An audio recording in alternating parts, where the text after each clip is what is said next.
Today in Ag Science, we're going to pick back up on our cattle breeds. We're going to talk about two more today and try to start winding these discussions about cattle breeds up. And then we'll go on to some genetics from there and touch on some other livestock breeds as well. Today, we're going to highlight two breeds that I'm excited to talk about to you today. First of all, we're going to talk about the Texas Longhorn breed, and we're also going to talk about the Limousin breed. Or if you grew up in southern Middle Tennessee, you might call them the Limousine breed. Now, let's go back to Texas Longhorn and let's talk about these guys for a second. Now, one really cool and exciting thing about Texas Longhorns is they were developed entirely by nature here in North America. And that's really neat because we don't really have another livestock breed that I know of that can boast about that. Now, you've probably seen farms popping up throughout our area that raise Texas Longhorns. You may even have some at the house.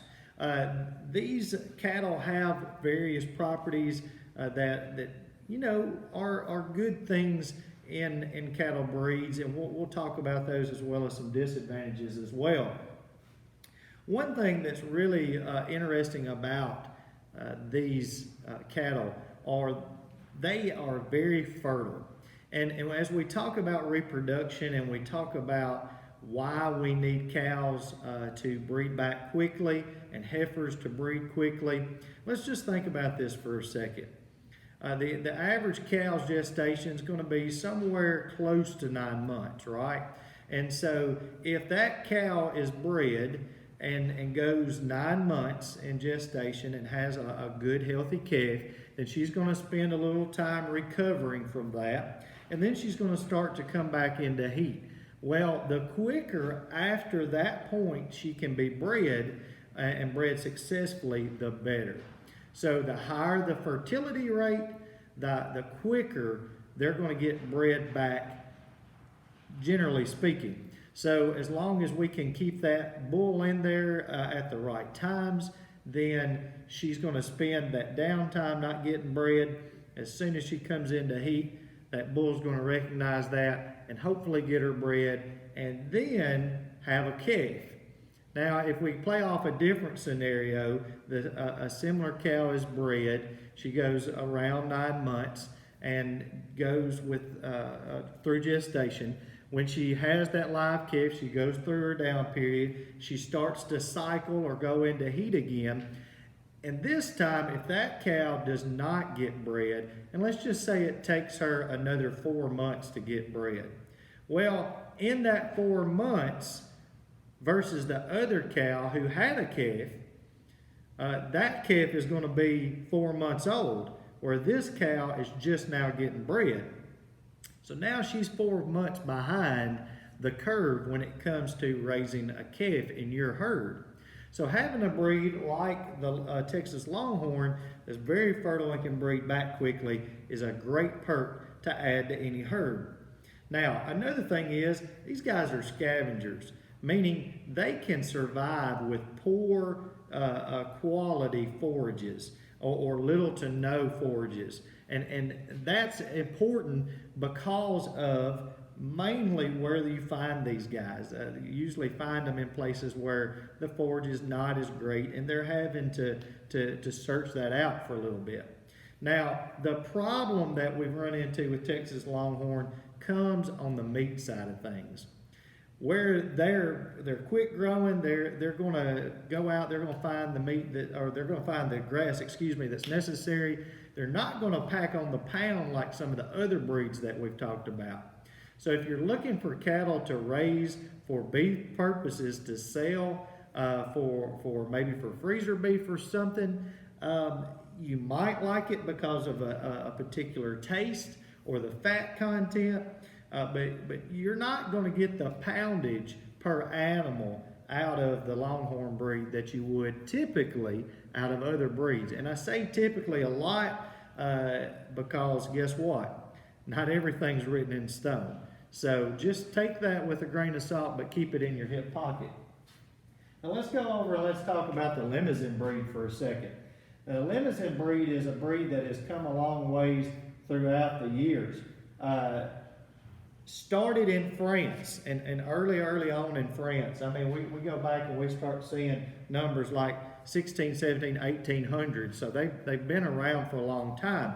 Traditionally in France, these cattle experienced a lot of time in confinement and semi-confinement type scenarios. So there's a lot of cool things to think about and possibilities with that. Now, they weren't showing up in the United States on until on into the 60s or 70s, and I really believe that the first ones that were imported permanently, the bulls that were imported permanently, were around 1971. Some experimenting had been done through semen and other things, but nothing had stuck until the early 1970s. Then on the scene in the United States comes the Limousin breed. Now, something that you're going to recognize with the Limousin breed, they very heavily, to me, are going to represent something that's very close to the Angus breed, but again, with a little bit more meat on them. If you look at this bull right here, he's just packed full of meat. He's very thick through his top, and if you go around and you check him out from behind, this bull is going to be wide top and bottom. So this is something that we can be excited about if you're a cowboy in the beef industry and you need to pack some pounds on an animal. They come in black and red. They also come horned or polled varieties exist. So just keep those things in mind as well. Now, the issue that we start to run into with Limousins sometimes is, again, that depth of body that we like to see. Don't mistake that for just a fat cow or a fat bull, okay? Depth will also come with width if it's the kind of volume that you want in the cattle industry. So that volume may play into part of it.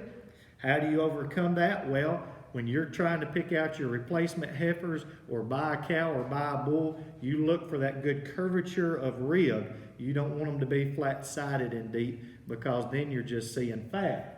So you want to see good curvature of the rib. If we go back up here and we look at this bull, it may be hard to see on this video. You can go to Oklahoma State site and see this, but he's got a real nice curve to his rib. That's the kind of bull that we want to see in any breed, and especially the Limousin breed. If we go back and we look here at this cow, something else that just reminded of with the Limousin breed is we want to make sure that those females have plenty of milk. So looking for udder development, and also, you know, if we're going to hold back a heifer, how did mama milk out? Did she provide plenty of milk? Did she struggle to produce enough? And we have to look at those genetics through the daddy side too, through the bull side, if we're going to really take into account the full picture. Now, something that I want to also bring up here is with the Limousin breed, something that they've done is they've come up also with things like limb flex. We've been talking about crossbreeds and mixing that genetic pool from different breeds, and that's an excellent thing to do if you're looking to enhance the return that you get in your beef outfit. But if we look at these guys in the limb flex, that's just a fancy way of saying a Limousin and Angus cross. So that offspring is going to be a limb flex, and there's percentages on that, if I'm not mistaken, if you're looking to market those animals properly. So those are things that we need to think about if we're looking at beef cattle operations. You know, we got to make sure that those animals are going to have the volume that they need, the width that they need, the structure that they need to. We're going to talk a little bit about soundness in a future video and how animals travel, and we've talked a little bit about that back in class. If you remember, I know that seems like eons ago, but also we've got to pack in some muscle, because at the end of the day in the beef cattle industry, what are we trying to market? Well, on the end scale of thing, we want those steaks and that burger, or those burgers, all of those cuts of meat Those things are things that we're going to be marketing. So we've got to be able to pack on the meat while not losing the mothering quality, because it's like two different ends of the spectrum. When you start getting towards the meat side, you start losing some of the mothering characteristics, as we've talked about in these breeds. The breeds that are extremely heavy muscled struggle in the mothering categories with birth weight, with volume, okay, with milk. If we look at animal or cattle that are really good over here in the mothering qualities, they tend to be a little light on the terminal side or the meat side of the things. So we have to find those balances. So when you take animals from both sides of the spectrum and breed them together, hopefully you're getting offspring right in the middle that you can market for the right cause. So I hope you guys are staying well, stay dry, stay warm on this cool day, and we'll get back to some more videos tomorrow.